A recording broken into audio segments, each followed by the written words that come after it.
यहां आने से पहले कुछ घटनाएं क्यों हुई हैं, कैसे हुई है, इस पे नहीं जाना चाहता, लेकिन 95 करोड़ भारत का सनातनी हर घटना होती है, फेसबुक पर एक प्रतिक्रिया देता है और अगली घटना का इंतजार करता है। जिंदा कौमें एक घटना होती है 100 साल में, उसे अगले 100 साल तक नहीं होने देती है।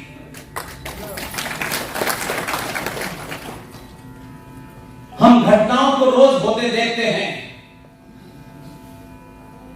कभी निकिता तोमर को हरियाणा में सरेआम सड़क पर एक जिहादी मुसलमान गोली मार देता है क्योंकि वो उससे शादी करने के लिए तैयार नहीं होती है। कभी झारखंड में अंकिता को मार देता है, कभी रूपेश पांडे की हत्या होती है, कभी अंकित शर्मा की हत्या होती है, कभी अंकित सक्सेना की हत्या होती है, कभी कृष्ण बड़वाल की हत्या होती है, कहीं कन्हैया का गला काटा जाता है। ये घटनाएं बार बार आपको जगाने की कोशिश कर रही है। आपको लगता है ये सरकार की जिम्मेदारी है, सरकार की जिम्मेदारी नहीं है। इससे आपको 70 सालों में तथाकथित नेताओं ने और संगठनों ने आपको जो घुट्टी पिलाई है, उस घुट्टी से बाहर आने का समय है। और अगर किसी ने कहीं एक्सपेरिमेंट किया भी था और अगर वो फेल हो गया है तो दोबारा से नया एक्सपेरिमेंट करने की जरूरत है।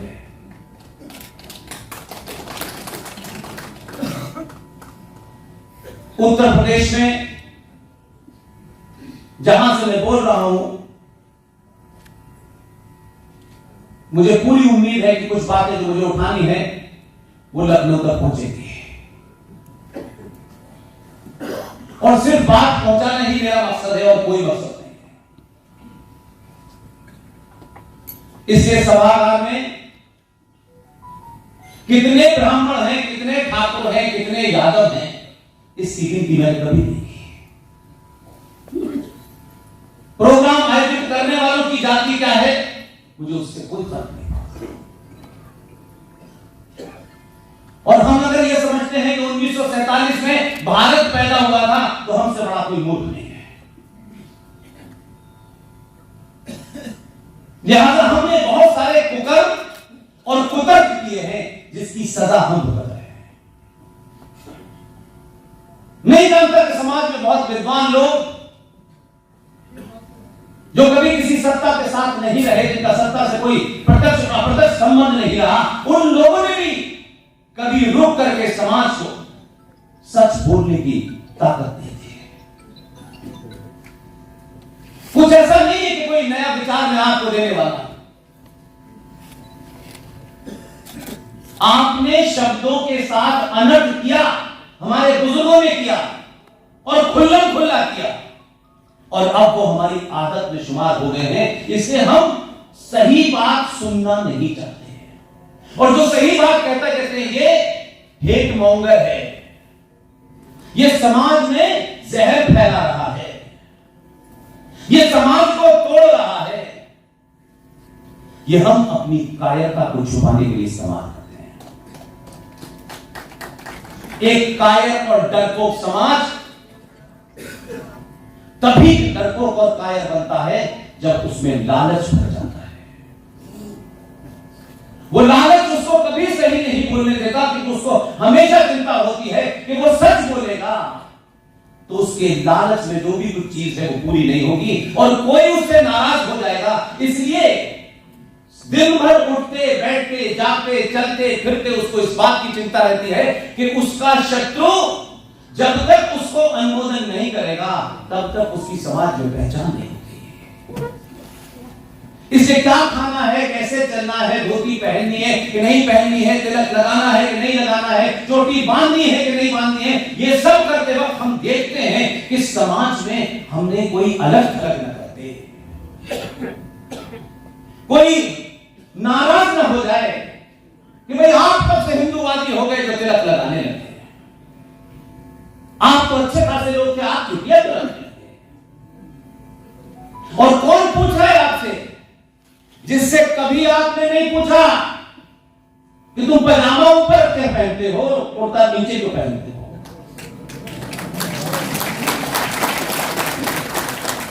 आपने नहीं पूछा क्योंकि उसने आपको मौका ही नहीं दिया। इससे अपोलोजिस्टिक समाज सुबह से शाम तक सफाई देता रहता है। और क्योंकि हम ना अपने बारे में जानते हैं, ना अपने पूर्वजों के बारे में जानते हैं, हम उनकी तस्वीर लगा करके माला जरूर पहना देते हैं। उनको साल में कभी एक बार याद करके समझते हैं बस काम पूरा हो गया। लेकिन हमारे अपने घर में इस बागी बलिया के अंदर हमने अपने बच्चे को फूल वाले चचा बनने की ट्रेनिंग दी है। लेकिन इसी बागी बलिया में किसी ने अपने बच्चे को मंगल पांडे बनने के लिए प्रोत्साहित किया। मंगल पांडे पड़ोस में पैदा हो, हमारे यहां तो चचा नेहरू पैदा हो, क्योंकि हमें सुख सुविधाओं के साथ जीवन जीना है और इतिहास में नाम लिखाना है। और जब समाज की मानसिकता हो जाती है तो जिस आदमी ने 26 साल की उम्र में अंग्रेज अफसर के जब गोली मारी थी तो उसके मन में यह भाव कभी नहीं रहा होगा कि मेरे जाने के बाद मेरे गीत गाए जाएंगे, बड़े बड़े पुरस्कार मेरे नाम से दिए जाएंगे। उसके मन में यह कभी नहीं था। लेकिन उसके मन मस्तिष्क में यह जरूर रहा होगा कि मेरे जाने के बाद हजारों मंगल पांडे पैदा होंगे।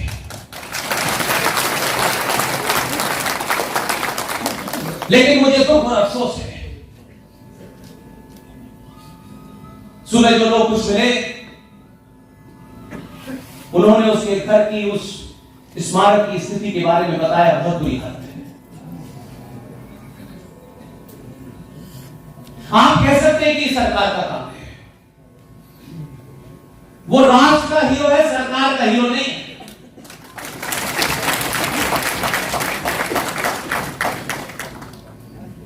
और इतनी बातें आपसे छुपाई गई कि अगर इसकी 5% भी आपको बता देती तो आज चौराहे चौराहे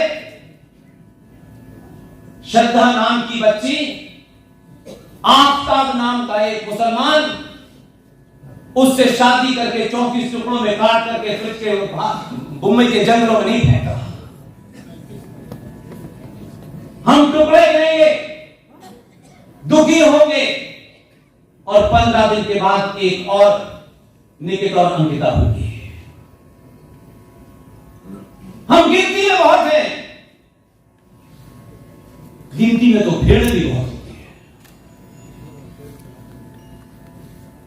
बड़े बड़े प्रसादी हमारे 5-5 घंटे के भाषण करा लोगों से,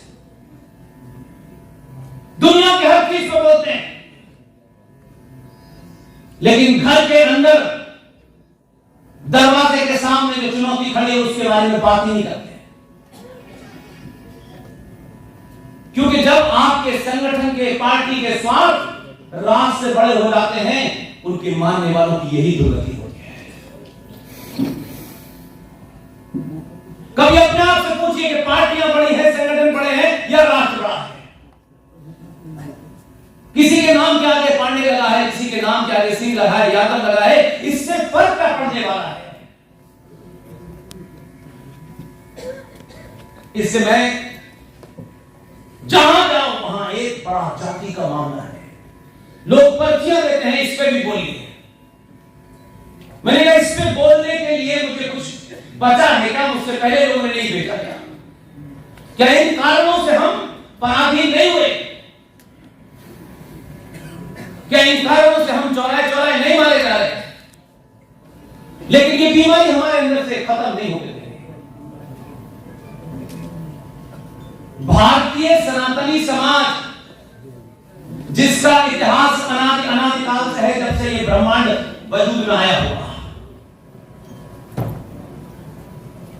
सनातनी समाज कभी भारत जाति प्रधान नहीं रहा। सनातनी भारत समाज हमेशा कर्म प्रधान रहा। हम रामायण का गुणगान करते